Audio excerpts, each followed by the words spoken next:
tragic and bitter battle to keep him alive reverberating across the world. The toddler had spent the last 18 months of his life in intensive care, being treated for a rare degenerative brain disorder.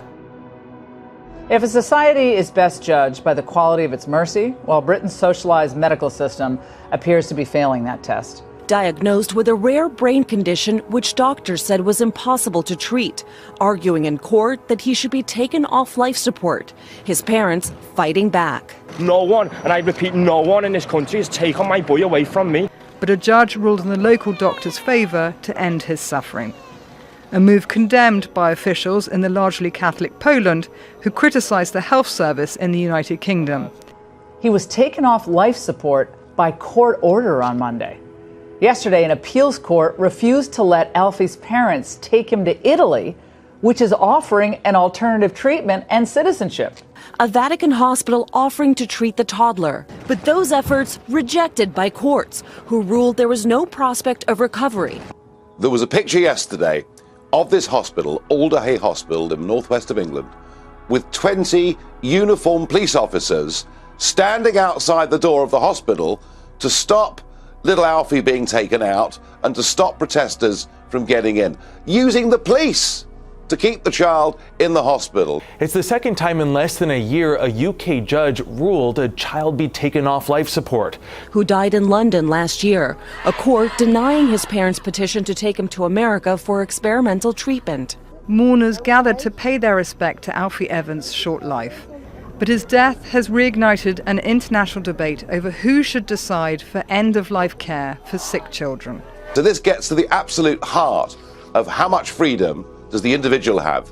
How much decision-making process do the parents have? Yeah. Or are our children now owned by the state? Frankly, what is happening today, what is happening right now, is a form of state-sponsored euthanasia, and I hate it.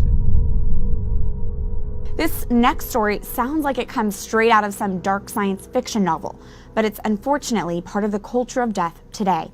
At a funeral fair in Amsterdam last week, that's right, a funeral fair, a well-known euthanasia advocate unveiled a suicide machine.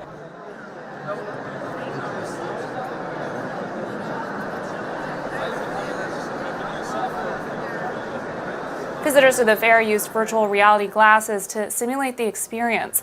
Nishka and Dutch designer Alexander Banning hope to build the first functioning Sarco by the end of the year.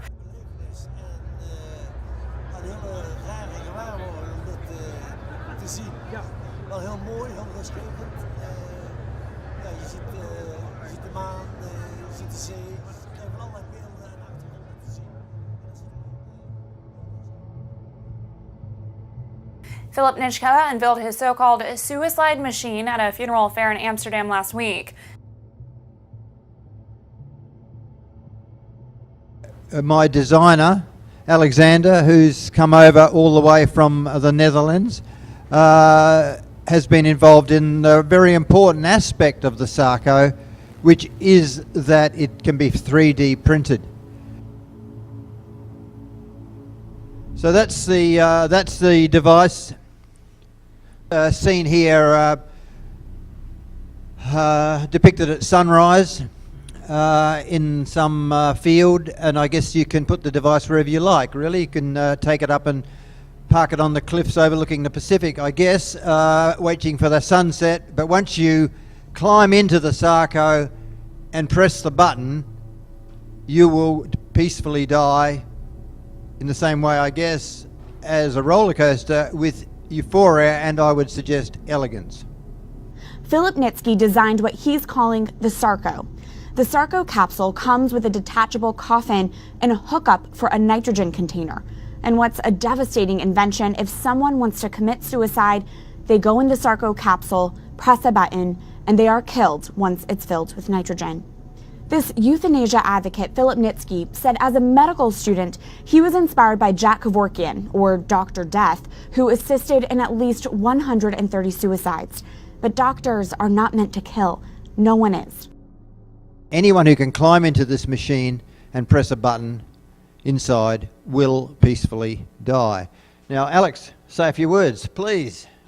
This was probably the one assignment that I didn't see coming, and it took a little while for me in order to know for myself if I wanted to help, because this subject for you is all very natural and it's well embedded in your life. A contained area, which is the base, which has a little area which pulls back out, and you can fill it up with liquid nitrogen in a special thermos flask. Then it's loaded. A person, when they satisfy the security requirements, and I'll say a little bit more about that later, get into the machine, the canopy closes. If they press the button inside, no one else can press it, has to be pressed from inside. The liquid nitrogen floods out across a series of evaporators in the base here and boils rapidly. And what happens is that there's a sudden movement of gas into this top part. It pushes the air out, and we've done tests monitoring the oxygen level, and it drops down to levels which would bring quick loss of consciousness in less than a minute. It's rapid. And so a person in there would experience a short period of euphoria, perhaps, certainly not a painful experience before they lost consciousness, and then they're effectively in a zero oxygen environment, and so death follows within a few minutes. One biomedical ethics professor and a member of the Pontifical Academy for Life, Daniel Solmasi, criticized this invention as bad medicine, ethics, and bad public policy. Solmasi told Newsweek it converts killing into a form of healing and doesn't acknowledge that we can now do more for symptoms through palliative care than ever before. I thought to myself, I can see a world where people who want a peaceful death, reliable at the time of their choosing, should be able to have that option. And I can see something like this for common use as a way of solving that issue. Emerged that Australia's most controversial euthanasia activist is linked to the deaths of 3 women at Ephraim Island. An elderly mother and her 2 daughters are suspected of making a suicide pact following contact with Philip Nitschke. An elderly Hervey Bay couple has died in one of 2 apparent suicide pacts in just 2 days. The couple, aged in their 60s, took their own lives last night. On Wednesday, police in Mooloolaba found the bodies of another couple. Authorities believe their death was carefully planned after attending assisted suicide workshops hosted by controversial euthanasia advocate Dr. Philip Nitschke. He's lab tested most options, and number 1 on Nitschke's list. The premier drug for ending life is Nembutal, the barbiturate. And Nitschke, predictably dubbed Dr. Death in the press, is selling Nembutal testing kits. The amount needed to turn it back into a colourless liquid gives you an idea of what the strength of the Nembutal must have been in this bottle. But this is information, not encouragement. I would argue that. Nembutal is available in Mexico, and Nitschke has accompanied terminally ill patients to buy the drug. $30 a bottle, no questions asked. You pour it into a glass and you drink it, you follow it up with your whiskey, and I've never seen anyone finish their whiskey. They put the glass down and they're gone to sleep. And death follows shortly thereafter. To the outside observer, nothing looks more peaceful. And inside? We may never know. We may never know. Are you religious? No. At all? No. Creating a suicide machine sends the message that some people are better off dead. But we know that's not the truth. As long as you have a beat in your heart, a breath in your lungs, as long as you've got life in you, know that the author of life, God our Father, has a purpose for you here today. But our next guest reminds us of that same essential message using her own words today. Leah Darrow is a former model and author of the new book, The Other Side of Beauty.